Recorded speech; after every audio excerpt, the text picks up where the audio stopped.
muito na questão do desenvolvimento do mercado empresarial. Eu dediquei eu fiz 50 anos dia 12 de junho, e eu diria para vocês que boa parte desses 50 anos eu dediquei a contribuir para o mercado empresarial. Eu fazia política empresarial.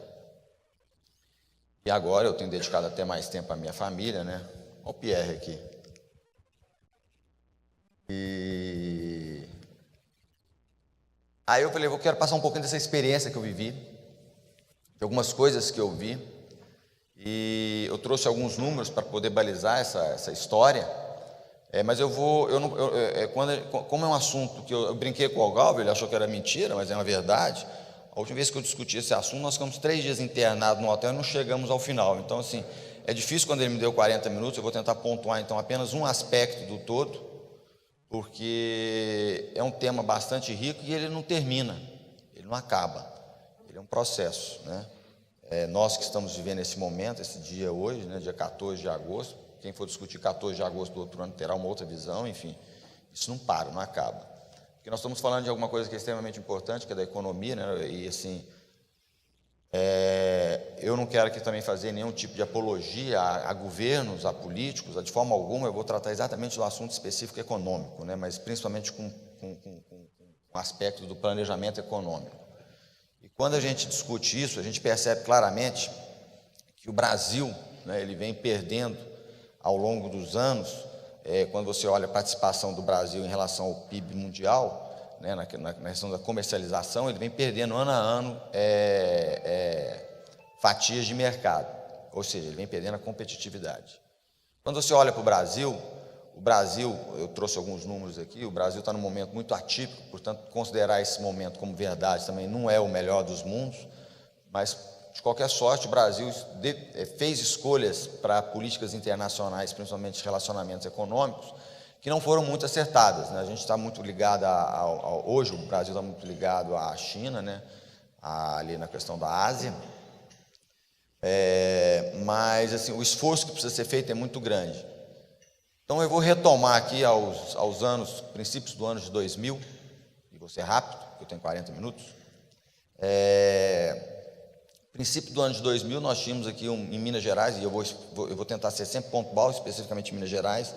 Minas Gerais encontrava-se em moratória, nós estávamos com muitas dificuldades, o Estado tinha decretado moratória, portanto, só por si, esse fato fez com que Minas Gerais se tornasse, então, excluída do mercado mundial de captação de recursos, seja bancos comerciais, sejam bancos de fomento, o BID, o BIRD, né?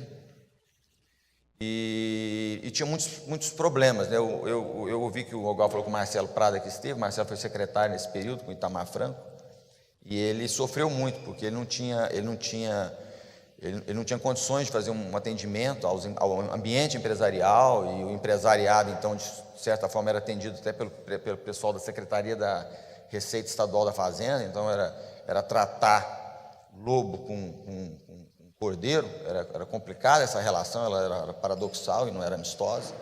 Então tinha muitos desafios, mas o principal desafio que Minas Gerais tinha, e eu sempre coloco isso no aspecto econômico, era a diversificação da balança comercial, era a diversificação do segmento econômico.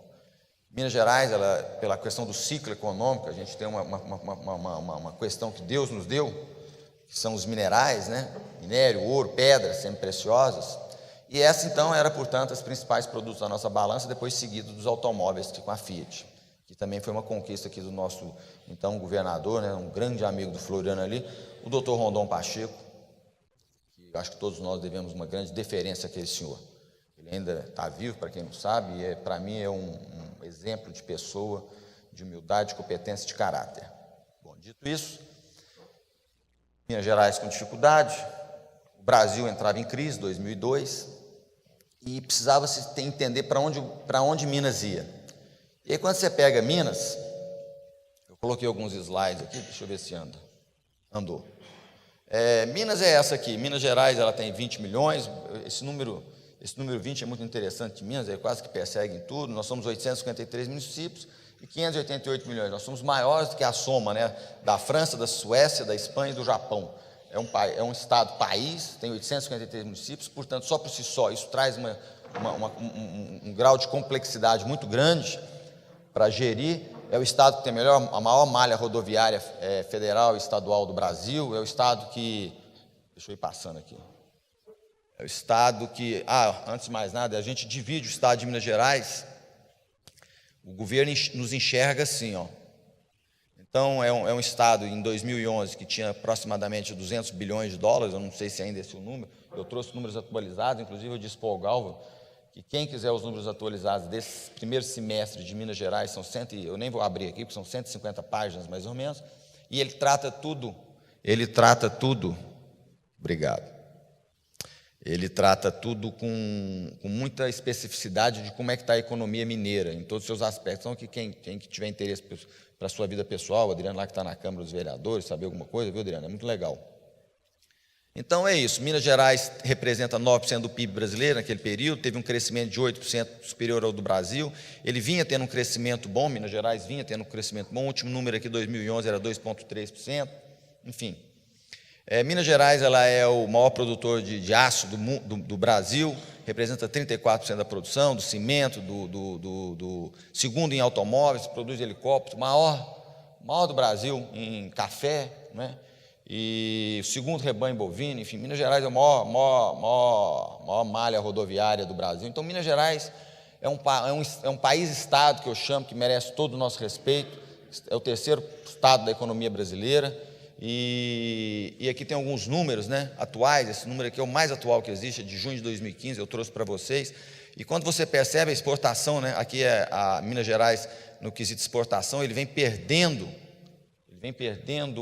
mês a mês, ano a ano, ali, principalmente depois de janeiro deste ano, a gente vinha crescendo 11, 12, né, 13, 14, aí chegou aqui no pico, foi caindo, e isso não sei se é uma tendência, tá? Mas uma das razões da queda, está explicando aqui, quem quiser depois está aqui, o Mercosul para de consumir muito, enfim, o Mercosul parando de consumir, e o mercado interno aqui de importação mantém-se constante, porque a gente tem uma tendência de acreditar, de novo, eu quero voltar para a diversificação da economia, que Minas, quando a gente exporta minério, a gente exporta matéria-prima bruta, e a gente tem a tendência de acreditar que aquilo não agrega valor. Um pouco é verdade, mas muito não é. Eu estive muito próximo desse pessoal da mineração, e é muito interessante, a cadeia de valor que isso agrega é muito grande, porque aí, quando vocês olham essa importação, boa parte disso são produtos químicos para trabalhar esses minérios, essas commodities, para que elas possam ser exportadas. Quando a gente olha isso, então, essa questão da balança, eu vou passar rápido aqui. Você tem aqui toda a explicação, enfim, do Mercosul, que está crescendo, que não está crescendo, né? Tem os países que mais consomem, e quando você vai observar os países aqui atrás, né? Está aqui, ó, Estados Unidos é o 18% na economia mineira representa, depois a China, Argentina, Itália e Alemanha, né? Então, isso é bom saber. E aí depois tem fornecedores, enfim, aqui tem muita informação. Isso aqui é um extrato do trabalho que foi. Mas o que era, então, a questão toda que nós temos que discutir aqui, para a gente ir pontuando? A necessidade de diversificação da economia mineira era um ponto fundamental. Diversificar com uma preocupação em reter a economia também é outro ponto fundamental, porque não adianta você pensar em atrair sem reter as empresas que aqui estão. Quem se lembra aqui, né, nós tivemos uma avalanche de perda de empresas, principalmente no Triângulo Mineiro, por conta dessas questões das guerras fiscais existentes, né? E seria até outro tema interessante discutir guerra fiscal depois, viu, Galvo? Não sei se seria eu, mas assim, teria um assunto, um tema bacana, porque assim, já existe no CONFAS toda essa questão estudada, são 4 estados, 4% de ICMS, tendendo a 2,5%, então assim, é um tema interessante essa questão da tributação brasileira. E aí você tinha essa questão de reter, captar e diversificar. E aí qual que era então o desenho? O desenho era focar nessa questão da nova economia, né? Porque o ciclo do minério já se enxergava claramente, como está acontecendo agora, que ele tinha uma tendência a longo prazo de perder não a importância, longe disso, não vai perder nunca, mas perder na cadeia de valor a sua representatividade. Então, ele tem ciclos, como tudo na economia, né? Então, como agregar valor a isso? A nova economia, para quem não sabe, ela tem essas condições, porque são, acho que 18 ou 25 setores, E Minas Gerais escolheu, naquele período, esses 5 setores aqui, 6 setores: a biotecnologia, a nano e a microtecnologia, a eletroeletrônica, a aeronáutica, a energia renovável e tecnologia de informação e comunicação. TV digital, para quem não sabe, né, é até meu negócio. A TV digital aqui em Minas Gerais, na cidade de... Ali, eu estou com muito Pouso Alegre na cabeça, que é uma cidade que cresce muito, mas não é Pouso Alegre, é próximo de Pouso Alegre. Hein? Itajubá, né? Eu acho que não é Itajubá, pode ser, mas hã? Varginha, né? Vamos embora. Enfim, em Minas Gerais tem uma cidade que tem uma vasta complexidade de indústria. Santa Rita do Sapucaí. Essas memórias coletivas ajudam muito. E aí, tem uma questão fundamental. Minas Gerais, né, nós não tivemos essa grande alegria de ter mar. Nós temos bons rios, né, nós temos a maior bacia hidrográfica do Brasil, né, em linha d'água, como diz o Almir Klink, não tem nenhum estado no Brasil que tem tamanha linha d'água. Ele chama de linha d'água aquele pedaço da terra onde ela encontra a água e a terra, então aquilo ali é linha d'água. Minas é o maior estado, e é verdade, nós somos uma bacia, né? E, portanto, por não ter mar e os rios ainda não serem totalmente navegáveis, apesar do estudo de porto, também é outro assunto interessante, que não vai dar para tratar aqui, é o porto, né, os portos de Minas, né, que tem 3 aqui parados, que estão praticamente prontos para ser caminhados. Nós tínhamos que seguir pelo ar. Então, o tema que eu vim discutir hoje é como colocar Minas, como colocar nosso estado num grau de competitividade tal que nós possamos entender que o nosso futuro, o futuro do nosso estado, possa de alguma forma estar atrelado a essa questão da globalização. Globalização nada mais é, nada menos é do que nós queremos, de forma instantânea, termos os produtos e serviços que estão em outro lugar do mundo ao mesmo tempo aqui no Brasil. Aqui, se todo mundo colocar a mão no bolso, ou no cinto, ou em qualquer lugar, tem um produto norte-americano, coreano, chinês, seja o celular, seja o sapato, seja o óculos, seja, né? Então, essa questão da globalização é uma grande verdade. O Collor deu uma abertura muito grande. Quando a gente fala da nova economia, a nova economia estava atrelada a esse planejamento, porque se fazia necessário isso. E por que se fazia necessário? Aqui eu até brinquei, graças a Deus tem gente da nossa idade, achei que ia ser gente mais jovem, né? Eu me lembro quando meu pai viajava, o Luiz Fernando aqui vai lembrar bem disso. Meu pai tinha uma moto que não emprestava, meu pai muito nervoso, né? Meu pai muito nervoso, não emprestava, muito ciumento das coisas, né? Ciumento. Quando ele viajava, ele não deixava a chave da moto. Então a gente descobriu um jeito com um grampinho de cabelo, a gente ia lá e ligava, mas para descobrir também que não tinha andado, a gente ia lá e desligava o cabo do velocímetro. Por que eu estou dando esse exemplo tão antigo que me fez, né, quando eu vim falar aqui? Porque os velocímetros antigamente, eles eram mecânicos. Então, para me comprar uma indústria, para montar, vamos colocar aqui um número, 4.000 motos no mês, imaginem vocês a quantidade de caixas de velocímetro e cabos que nos faziam necessário. Hoje, o tamanho que é esse velocímetro? Os chips. Então, o mundo de 90 para cá, dado a abertura que o Collor fez, nós deixamos de ser analógico e estamos seguindo o mundo digital. Esse mundo digital, ele é cada vez mais compactado. O mundo digital, ele é cada vez mais condensado e precisa-se necessariamente de tecnologia. Uberlândia tem grandes empresas. Às vezes a gente se esquece, um cara bacana para você chamar aqui é o seu vizinho aqui, ó, o da Sankia, o Fabinho e o Felipe. Inclusive, em uma oportunidade, o Felipe foi homenageado pelo governo alemão e o governo polonês, onde eu estava presente. Eu como representando o Estado, eles foram conosco numa comitiva, ele foi homenageado lá, pela qualidade do serviço que eles prestam. Então, nessa questão da nova economia, se faz necessário, em todos esses aspectos, isso aqui, ó, tecnologia de informação. E tecnologia de informação é tecnologia e informação, e o C de comunicação, porque o mundo cada vez mais será conectado. A globalização precisa de 2 coisas, conexão terrestre e conexão remota. As conexões se darão com as antigas, né? E aí eu quero abrir um parênteses também nessa questão do antigo, do velho, até nem do antigo, né? Existe uma diferença entre o velho e o antigo, mas enfim, aqui nessa questão é muito importante. E aí essa nova economia traz, portanto, cadeia de valor, e aí você capacita o Estado de Minas Gerais a discutir de forma igual, em todos os seus aspectos, em toda a globalização, a oportunidade de trazer, portanto, empresas desse nível para nosso Estado. E isso aconteceu. Temos vários exemplos disso acontecendo e aconteceram, e eu acredito que o governo do Pimentel dará sequência a isso, porque é uma questão de sobrevivência para o futuro do nosso Estado, né? E aí, então, essa questão do velocímetro, voltando para o velocímetro, hoje, para equipar essas mesmas 4.000 motos, não é isso? Nós podemos utilizar, então, avião. O avião, você carrega as caixinhas, põe lá chips do velocímetro e despacha para a indústria. Menor estoque, para a indústria, não, desculpa, para a indústria de carro, para a montadora, menor estoque, para a fábrica, melhor instantaneidade, velocidade, portanto, melhor agilidade, melhor condição de fazer aquela questão que a gente estudava lá atrás, né, do on time, real time, enfim, vai, né, just in time, e o japonês inventa, mas no final das contas o que a gente quer é competitividade e concorrer. Esse é o ponto. O que nós, empresários, precisamos não é afago, é nos dar a condição de competir. E quem dá a condição de competir não são as empresas, é o Estado. Então, quando o Estado não nos capacita disso, você não sabe para onde ir. E aí, como Minas não tem terra, é pelo ar.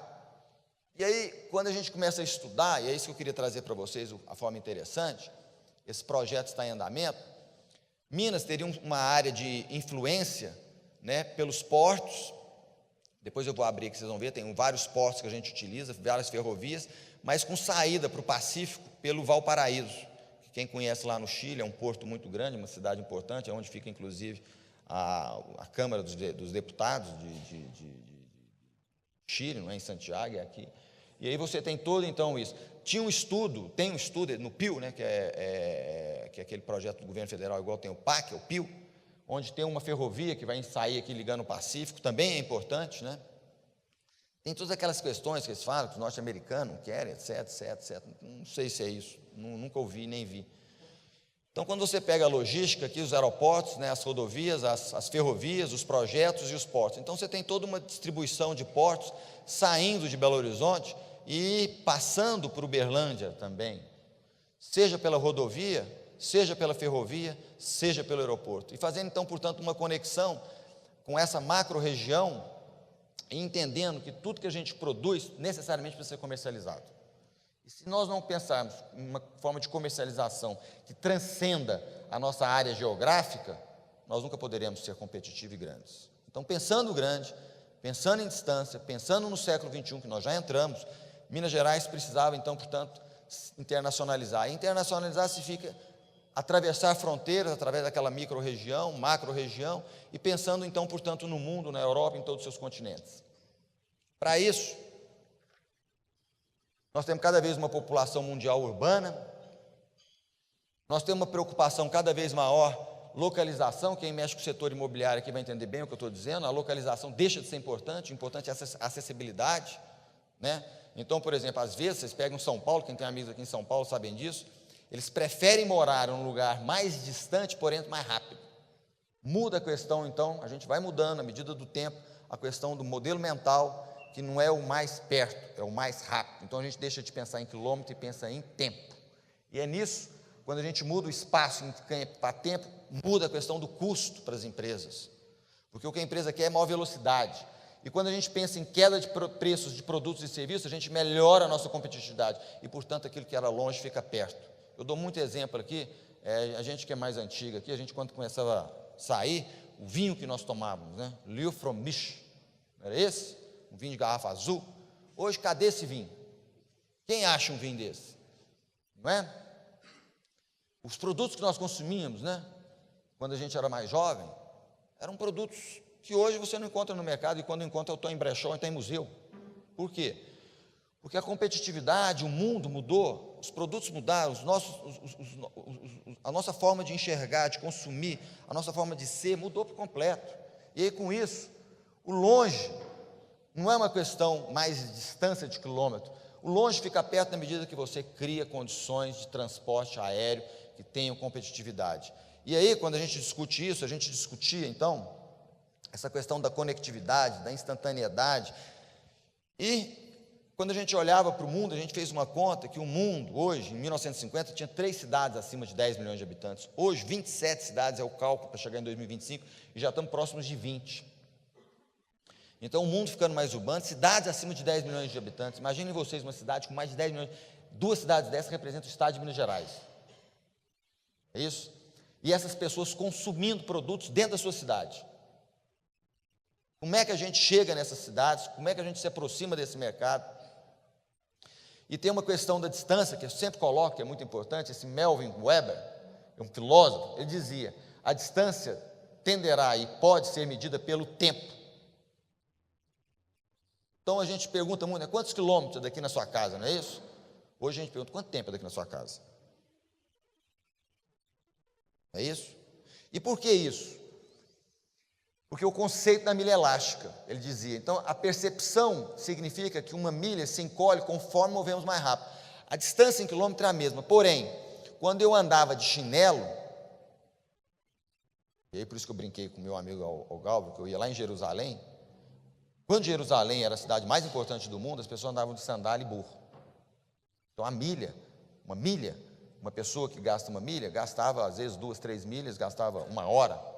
Então, era a cidade mais importante do mundo. Na medida que o meio de transporte vai evoluindo, gente, as distâncias vão mudando, porque o tempo muda. Aí as cidades foram mudando. Na hora que a gente foi para uma carroça, deixou de ser Jerusalém, foi para Paris. No dia que se descobriu o barco, foi para Londres, crescendo mais, foi para Boston, crescendo mais, foi para Nova York. E na medida que os meios de transporte foram mudando, ele criou uma outra razão, e até Karl Marx fala muito, eu me lembro dele, que ele fala que existirá um momento em que haverá uma aniquilação do espaço pelo tempo. E é isso. E essa questão do tempo está ligada ao meio de transporte. E veio esse italiano e dizia o seguinte: por que... Olha que interessante, isso aqui eu achei super interessante. Às vezes eu estou sendo mais prolixo, eu posso adiantar aqui, se vocês acharem que pode, mas aqui é porque assim, tem alguns conceitos que eu acho muito interessantes, que a gente tem isso como verdade, mas a gente não sabe por quê. Esse aqui é um deles. Por que nós temos uma tendência de ficarmos no máximo a 1 hora de distância, de seja onde for, do trabalho, do lazer? Por quê? Porque era o tempo que nós tínhamos para ocupar 5 quilômetros a pé. Quem caminha 5 quilômetros, gasta 1 hora. Na medida que o meio de transporte foi mudando e as comunicações foram se alterando, houve uma unificação mundial. Então, transporte e comunicação andam junto. E, portanto, ele ratifica a lei, que Cassarda, que é o cara que eu vou colocar ali na frente, ele chama a explosão nas comunicações durante os últimos 20 anos, não impediu a expansão dos transportes. Na verdade, ambos caminham de mãos dadas. Então, não há concorrência. Aqui não. E as cidades, desde os tempos mais remotos, foram construídas, adaptadas em torno do meio de transporte mais rápido, da sandália ao avião. Então, hoje, quem mora ao lado de um aeroporto tem uma relação de tempo diferente de quem mora longe do aeroporto. E aí eu vou colocar lá na frente depois um projeto muito bacana de aeroporto. Então, portanto, os maiores desafios do século XXI, é o rápido crescimento das cidades, o declínio de outras, a expansão dos setores baseados no conhecimento, no crescimento impressionante de um centro inteligente. Eu posso estar aqui falando um monte de coisa para vocês que é absolutamente, extremamente antigo para muitos, não é isso? Porque a informação é isso aqui, é o conhecimento. É muito rápido, é um produto instantâneo. Instantâneo é tudo aquilo que é produzido e consumido. É o macarrão, aquele miojo. E aí, portanto, o século XXI será uma economia ancorada no uso da conectividade massiva e da aviação. Então, entre 2010 e 2030, o tráfego de passageiros no mundo aumentará de cerca de 5 bilhões para 13 bilhões, não é? 36 milhões de passageiros dia. Aí vocês imaginam o que isso não vai consumir de produtos e serviços? É isso? Viagens a negócio turismo internacional tomará a liderança. No mesmo período de 2010, o tráfego atual de carga aérea deverá triplicar. E aqui vale um ponto importante, que hoje 1/3 de tudo que é produzido no PIB mundial, que não lembro quantos trilhões de dólares são, representa menos de 1% do seu custo. Peso. Interessante isso, né? Então, assim, vou repetir. 1/3 de tudo que é produzido no mundo, hoje, transportado pelos aviões, e eles representam menos de 1% do seu custo em peso. Então, é muito leve, é aquilo que eu estava dando exemplo do velocímetro. E, portanto, isso, então, gera a condição de criar-se os grandes aeroportos. E aí a gente começa a entender por que esses aeroportos do mundo começaram a pipocar. Não é isso? Visão de futuro. E todas as cadeias globais de suprimentos e bens de alto valor agregado são ligadas à via aérea. Eu estava fechando um acordo muito bacana, aqui, eu vou falando as coisas, vai vir na minha memória, com a GE. A GE, no estado de Minas Gerais, nas seus 5 segmentos econômicos, ela tem 4. Trem, saúde, enfim, eram 4 produtos. E faltava um, que é a conserto de turbinas de aviões. Quem conserta as turbinas de aviões do 737, 747, 757, 767, só não fazia do 787, é a GE, lá no Rio de Janeiro. E em função do aeroporto de Goianá, lá em Juiz de Fora, e que está vazio, a gente fez o Estado fez ano passado uma concessão, hoje ele é da iniciativa privada, o aeroporto de Goianá, que foi aquele aeroporto que o Itamar Franco fez, né, que ele morreu sem conseguir colocar um avião lá, né, e foi colocado agora, a gente conseguiu colocar um avião da Gol, fazendo fora Belo Horizonte, São Paulo. E isso aí foi uma grande salvação para o pessoal de Juiz de Fora, porque lá não tinha avião, as pessoas tinham que ir para o Rio de Janeiro para pegar avião. E nem o Itamar, como presidente, conseguiu, realmente um desafio muito grande, mas ele conseguiu fazer aeroporto, enfim. Mas nós estávamos levando a GE, e por que isso aqui? Porque a turbina de um 787, para vocês terem uma noção de que é logística, ele sairia de Singapura, né, ele sai de 10 minutos, sairia de Singapura, e teria que parar lá no aeroporto de Goianá, consertar e sair em 72 horas, fazendo toda a parte alfandegária. A gente estava conseguindo fazer isso, é muito interessante. Portanto, quando a gente fala tudo isso, eu chego no ponto. Nós estamos falando de logística avançada. Porque os desafios do século XXI nos levam a essa questão, não é logística, é logística avançada. E o primeiro passo era ter um aeroporto. Então, nós contratamos, na época, as 3 maiores empresas do mundo. Uma era em Singapura, outra nos Estados Unidos, e duas em Singapura e uma nos Estados Unidos. Um deles, John Cassada, é o cara que criou a teoria do aerotrópole. O que é aerotrópole? É uma cidade dentro do aeroporto, um aeroporto dentro da cidade. Então, a gente colocou Minas Gerais na nova economia e inseriu Minas Gerais, portanto, no cenário mundial. Foi feito, ele era da Infraero, conseguimos tirar da Infraero, a Infraero continua sócia, com a CCR, a Zurich e a Frankfurt, e aí essa Zurich saiu, ficou Frankfurt e a CCR, e para vocês terem uma ideia, aquele rapazinho que fica com a lanterna assim no aeroporto, tinha um salário de R$ 9.500, tinha 3 quando precisava de 1, então quando foi privatizado, por obviedade, essas coisas foram minimizadas, diminuídas e resumidas, e aí o aeroporto começou então a funcionar. Quem está lá hoje, desde setembro, outubro do ano passado, ele passou para iniciativa privada, e aí você consegue ver então o movimento do aeroporto nosso de Minas Gerais. Ele saiu em 2003 de menos de 500 mil de passageiros ano, para mais de 10 milhões no ano de 2012. Os números que eu tenho é 11 milhões e 12 milhões. Ele não é o maior aeroporto do Brasil, o maior aeroporto do Brasil continuará sendo Guarulhos, porém é o aeroporto mais bem planejado que nós temos na América do Sul e um dos mais bem planejados do mundo. E eu vou mostrar para vocês por quê. O aeroporto de Confins, que todo mundo chama de Confins, na verdade é o Aeroporto Internacional Tancredo Neves, é esse aqui. Esse é o aeroporto que vocês vão pousar até o ano de 2024. 2014 ele está aqui, ele tem um roadmap que vai até 2024. Hoje quem pousa no aeroporto pousa aqui desce para o centro de Belo Horizonte. Isso aqui está tudo em construção, isso aqui vai ser tudo construído. Aqui vai ter um hotel 3 estrelas, na verdade foi mudado para 5, depósitos. Aqui hoje já está funcionando aquela empresa Hermes Pardini, que é a terceira maior empresa de laboratório do Brasil, uma das maiores do mundo, representa quase 30% de todos os produtos laboratoriais brasileiros, porque precisa disso. Mercadorias que chegam do mundo inteiro, chegam aqui, fazem seu teste, pegam o avião e vai embora. Aqui você tem indústrias de todas as formas. Nós estávamos fechando aqui 3 frigoríficos. Isso aqui é a área de tecnologia. Isso aqui será os hangares. E isso aqui não é sonho. Isso aqui é um aeroporto. E esse aeroporto, gente, eu coloquei aeroporto, vai ser conectado com o centro da cidade, com veículos leves sobre trilho. Esse aí já foi editado também, começaria a obra agora em janeiro. E aí, portanto, quando a gente olha isso no mapa mundo, a gente tem aeroportos como Dubai, Frankfurt, né? em Madrid, Londres. Londres não é um bom exemplo, tem alguns problemas. Hong Kong, Bangkok, enfim, Singapura, Dallas. Isso tudo aqui são aeroportos que estão completos, dentro da sua construção, planejados, regimentados e, principalmente, são aerótrópolis. E aí, portanto, a questão era: o que a gente precisava fazer? A proposição saiu, empresas localizadas perto do aeroporto, melhoria da competitividade, gerar emprego, renda, competitividade, aeroporto cidade. E aí, para andar rápido, ele vai gerar, então, estradas novas, melhorias, ferrovias, mas o que é mais importante de tudo isso é isso aqui, ó. Você pega uma empresa como essa Fashion City, que comprou lá 220 mil metros quadrados, isso aqui fica a 5 minutos do aeroporto.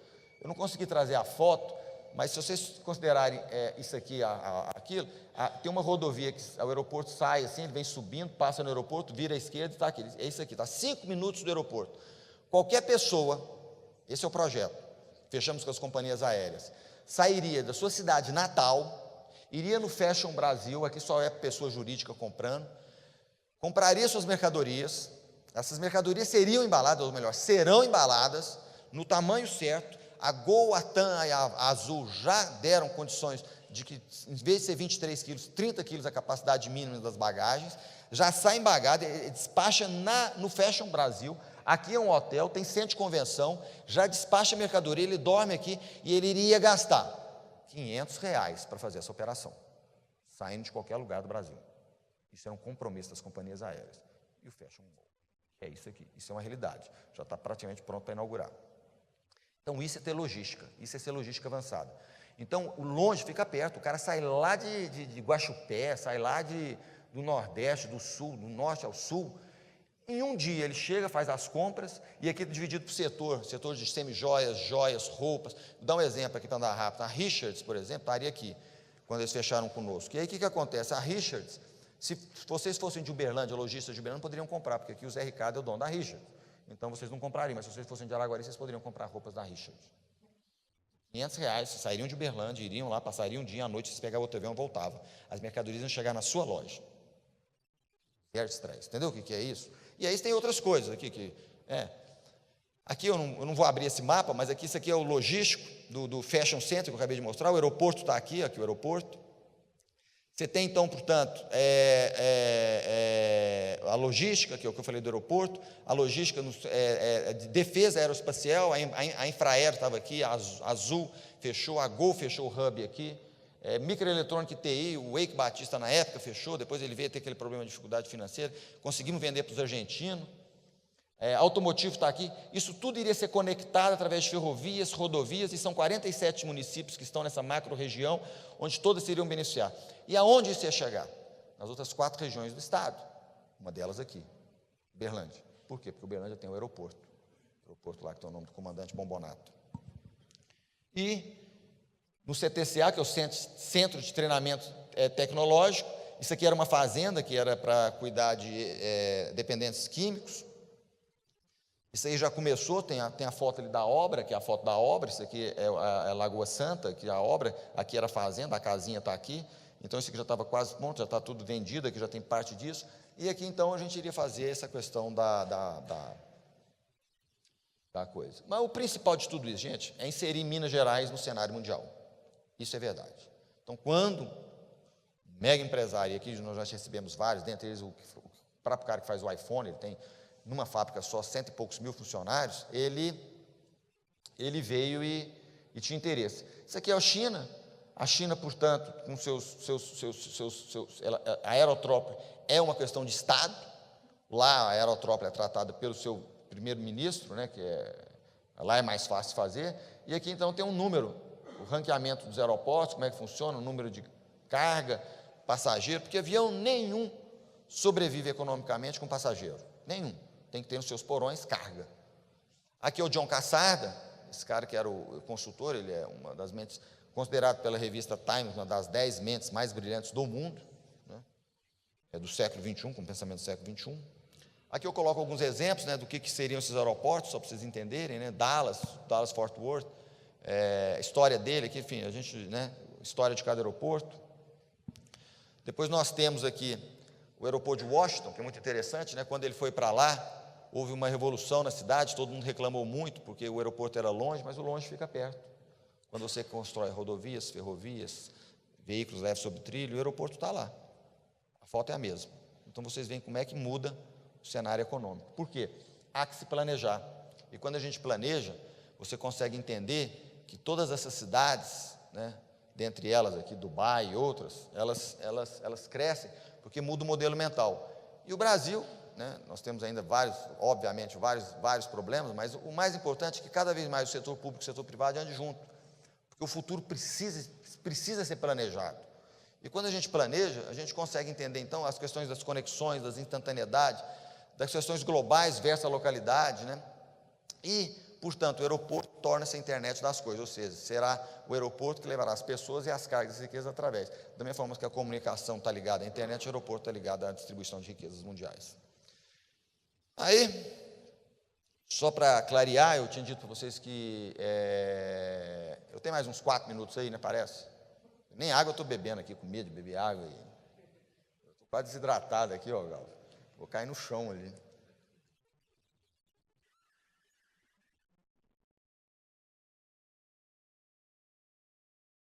Isso aqui era um projeto muito bacana do governo. Quando a gente vai em Tuiutaba, Iturama, né, Araxá, Passo, essas cidades menores aqui, a primeira coisa que você escuta, o cara fala assim, pô, põe um avião aqui no meu aeroporto, porque a primeira coisa que o cara pede numa cidade pequena é um aeroporto. Depois que ele pede o aeroporto, ele vai lá e pede o avião. Só que a decisão do avião não é nossa. A decisão do avião é da companhia aérea. E o avião precisa estar carregado, seja de pessoas, seja de mercadoria. E aí, como é que você cruza essa equação tão difícil? Então, criou-se um projeto, né, que, para começar, era hub, a gente ia criar as grandes hubs, que são essas bolinhas, né, ia ser carregado por cidades menores. De novo, o longe ficou perto. Então, você estaria em Tuiutaba, os aviões seriam o modelo Caravan, né, aqueles aviões de até 16 passageiros, 18 ou 16 passageiros, não lembro. Então, você carregaria, teria um check-in diferente, um check-out diferente, você entraria no avião de manhã, tipo um pouco 8 horas da manhã, 8h15, 8h20 você estaria chegando em Uberlândia, o voo de Uberlândia sairia tipo 9 horas da manhã, 9 horas da manhã você embarcaria para Belo Horizonte você embarcava para o resto do mundo. Inclusive foi fechado com a Gol, né, um voo onde Uberlândia sairia internacional com check-in pronto para Belo Horizonte Buenos Aires, Belo Horizonte, Punta Cana, Belo Horizonte, Portugal, através da Azul. Esse voo estava fechado, eu não sei que situação que se encontra, mas você faria check-in em Uberlândia. Por quê? De novo, integrando, conectando, dando instantaneidade. Você entraria num voo aqui, tipo 8 da manhã, já com check-in pronto, chegaria no aeroporto de Tancredo Neves, apresentaria o passaporte para a Polícia Federal, embarcaria no avião, em menos de 1 hora você já estava dentro do avião, indo embora para algum desses 3 países, e quando você viesse a pegar um avião, seja na Argentina, seja em Portugal, seja lá em Punta Cana, no aeroporto está escrito lá assim, bem bacana, Punta Cana, Uberlândia. Show de bola, né? Isso é uma verdade. Por quê? Porque de 75 a 2002, ou seja, em 30 anos, o PIB mundial cresceu 154%. Porém, o comércio mundial cresceu 355%. Porém, a carga aérea cresceu 1.395%. Então, há que se ter avião, há que se ter aeroportos, há que entender que o desenvolvimento econômico passa assim, e às vezes a gente não consegue entender. Quando a gente vai no supermercado e come uma lixia, quando a gente vai no supermercado e compra produtos e coisas que não são perecíveis e difíceis de consumir. O desafio novo é sempre esse, criar competitividade às nações, que possam gerar trabalho e emprego, né, para a sociedade. Isso é muito importante.